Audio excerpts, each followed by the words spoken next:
Ladies and gentlemen, the last speaker that I'm going to invite obviously does not need any introduction. He is a true friend of Pakistan, a very proud friend of Pakistan. He has been working for the people of Pakistan, I think when I was in my nappies maybe. He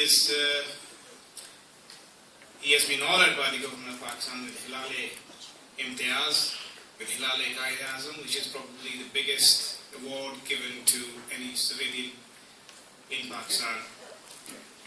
Please put your hands together for the MP, Mr. George Galloway.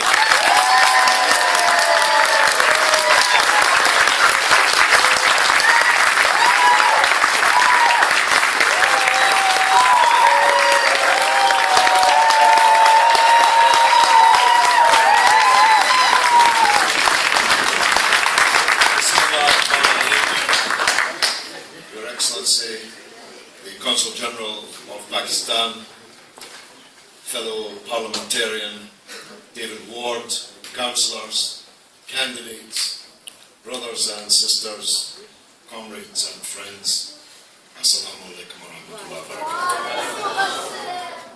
Thank you for the invitation. Thank you for the warm welcome. And thanks to the previous speakers for their words to us this evening. I was not born into Pakistan, I chose it. I was not born onto the Sirat al-Mustaqim, I chose it. Nobody told me to do so. In fact, I became an honorary Pakistani before I had ever met a Pakistani.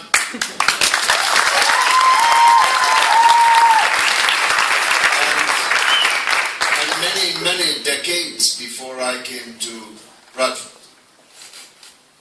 My introduction to Pakistan was to put a motion through the council of the city of Dundee, where I was born, pleading for the life of the Shaheed Zulfikar Ali Bhutto. And from that act and the campaign thereafter, I grew more and more absorbed into Pakistani society. I made thousands, maybe hundreds of thousands, maybe millions of friends in Pakistan and in the diaspora. I was awarded the Hilal-e-Qaid-e-Azam decades before I ever set foot in Bradford.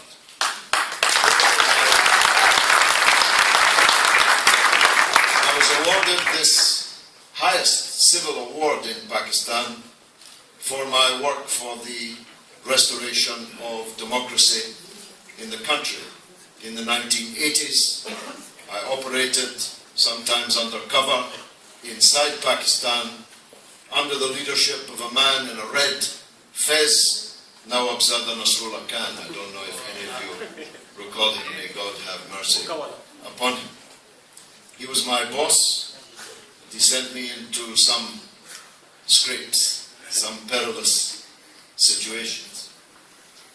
In the early 1990s, I was awarded the Halali Pakistan for my work for the people of Kashmir, which has continued until this day and until God decides to stop giving me breath. I will be fighting for the right of the people of Jammu and Kashmir.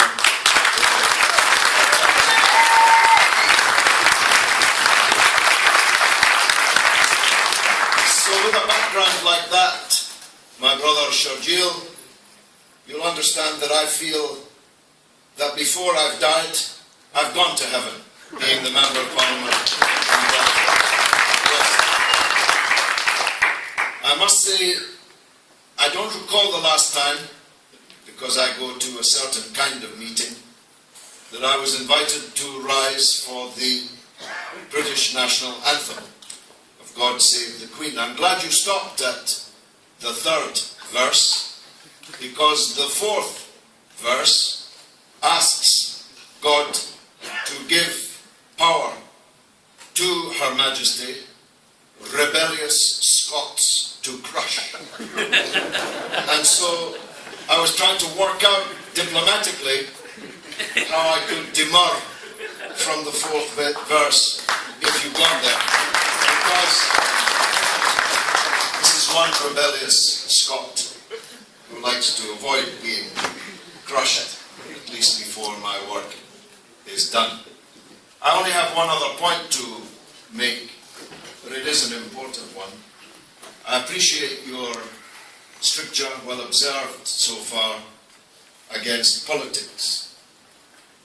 But this is a very difficult time for the Muslims in Britain. And it just got more difficult this day, when the Home Secretary, no less, declared a kind of political war against the Muslims in Britain, in a speech wholly unnecessary and entirely motivated by a desire to keep UKIP at arm's length for the return of a David Cameron government. She brought up the Trojan horse, even though just days ago a select committee of the House of Commons unmasked the Trojan horse as the Trojan hoax that we always said it was.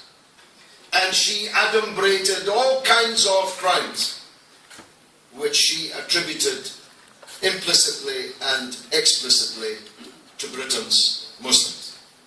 So all of us have to, as well as standing for the British national anthem, be clear that we are here to stay, and we are the equal of each and every other citizen in the United Kingdom.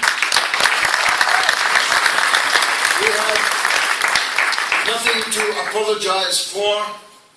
If a criminal commits a criminal act, it's because he or she is a criminal. There are no Muslim terrorists or Christian terrorists or Jewish terrorists. There are only terrorists, and we must condemn each and every one of them.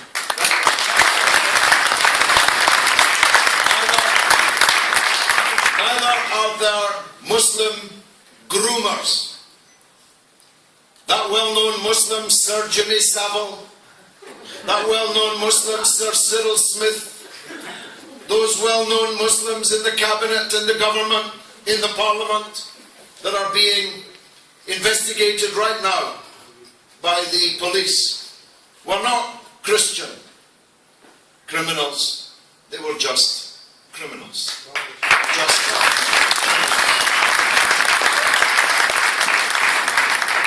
On the subject of terrorism, and it's my last sentence, I promise you, I have been fighting for almost a decade for the arch-terrorist Altaf Hussein in London.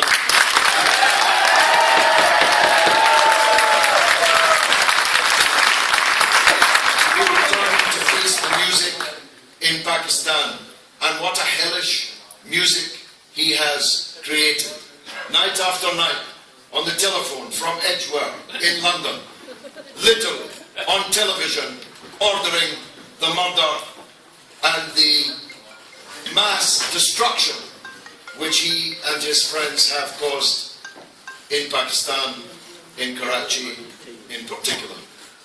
And I will not rest until Karachi and Pakistan are freed from the scourge of Altaf Hussain.